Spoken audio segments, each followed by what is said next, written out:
Bonjour à tous, avec l'aide de Dieu, le cours numéro 238, 239, 240, 241 dans le Rambam Sefer HaMitzvot, commandement positif numéro 209.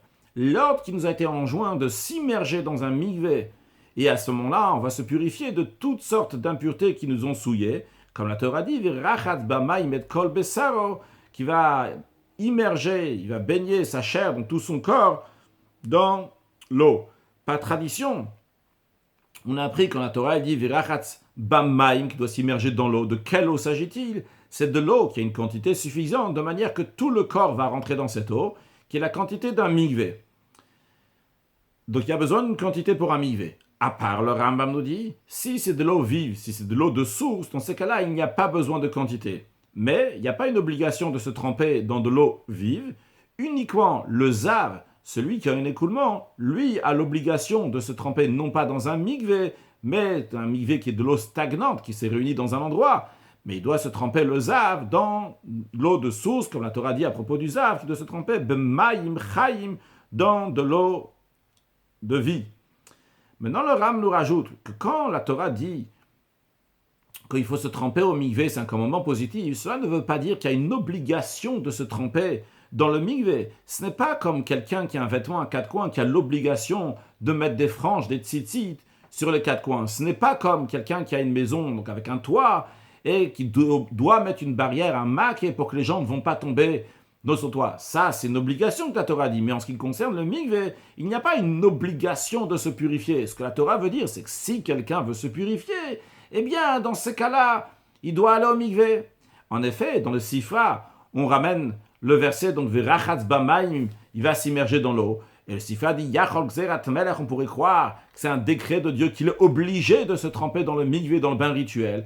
Eh bien, le verset dit d'après, suite à cela, il pourra rentrer dans le camp. De quel camp s'agit-il? Le camp de la Shrina, de la présence divine, donc c'est-à-dire de manière plus précise, la Hazara, la cour du temple, dans lequel on ne peut pas rentrer si on est dans un état d'impureté. Si quelqu'un maintenant veut rester dans son état d'impureté et ne pas rentrer dans la Hazara, il a le droit, il n'a pas l'obligation. Donc ce que le Rambam dit, c'est ce que rejoint ce que je viens de dire, qu'il n'a pas une obligation de se tremper dans le mikvé. Mais la mitzvah, elle est que si quelqu'un veut se purifier pour pouvoir rentrer dans le machane shrina, à ce moment-là, il doit se purifier, aller dans le mikvé.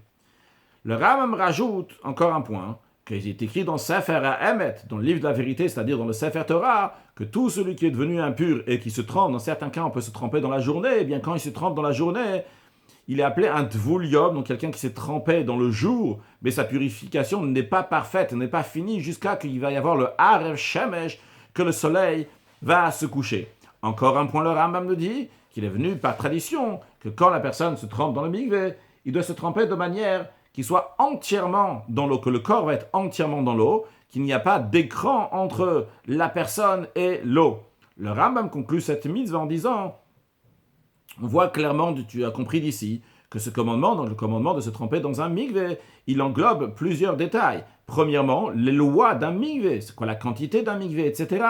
Deuxièmement, les lois de chatzitza, qu'est-ce qui est considéré un écran entre la personne et l'eau. Troisièmement, les lois du tvul yom, de celui qui s'est trempé dans le mikvé, donc en plein jour, qui doit attendre la nuit. Le Rambam nous dit que cette mitzvah est expliquée dans le traité de Mikvot, aussi bien que dans le traité de tvul yom. À noter qu'il y a un mitzvah, une campagne de mitzvot, plusieurs mitzvot que le Rabbi a demandé de diffuser. Parmi cela, il y a la mitzvah de Tarat HaMishpacha, donc la pureté familiale, qu'un des points essentiels de cela, c'est que la femme va aller au mikvé lorsqu'il le faut, que ce soit une fois par mois, en tous les cas chaque fois, donc après la menstruation, après un accouchement, que la femme va aller au mikvé comme il se doit. C'est quelque chose qui est très important, aussi bien pour le couple, aussi bien pour les enfants qui vont naître. En ce qui concerne donc les hommes, il n'y a pas une obligation d'aller au mikvé, mais c'est aussi quelque chose de très important. On dit que le Baal Shem Tov a dit que tous les niveaux spirituels qu'il a reçus, c'est grâce au fait qu'il se trempait souvent au mikvé dans un bain rituel, même quand il n'y a pas d'obligation, mais ce qu'on appelle un rajout de Gdusha, un rajout de sainteté. À noter que d'après certains, il y a aussi l'importance, donc quand quelqu'un il a une émission séminale, eh bien, quelle que soit la manière, eh bien, il doit se tremper au mikvé aussi après, ce qu'on appelle la Tvilat Ezra, quelque chose, donc une tvila, une immersion qui a été instaurée par Ezra, à chaque fois que quelqu'un va voir une émission séminale.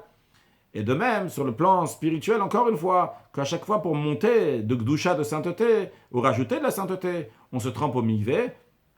Aussi à noter que certains, la veille de Kippour, font très attention de se tremper au mikvé, que ce soit donc comme quelqu'un qui se convertit, on devient comme quelqu'un de nouveau, bien pour se purifier des choses qui n'ont pu nous souiller pendant l'année, qu'Akadosh Baruch Hu fasse que très prochainement, il va y s'accomplir ce que le prophète dit, qu'au Mala Haaretz Dea et Hashem, que la terre va être remplie de connaissances de Dieu, Kamaim la Yamechasim, comme les eaux recouvrent le fond de mer, c'est-à-dire que le monde entier va être comme un grand mikvé dans lequel on baigne à l'intérieur de ce mikvé, dans lequel on baigne entièrement dans l'étude de la Torah, dans la volonté d'Akadosh Baruch Hu, très prochainement avec la venue de Mashiach. Now, excellente journée.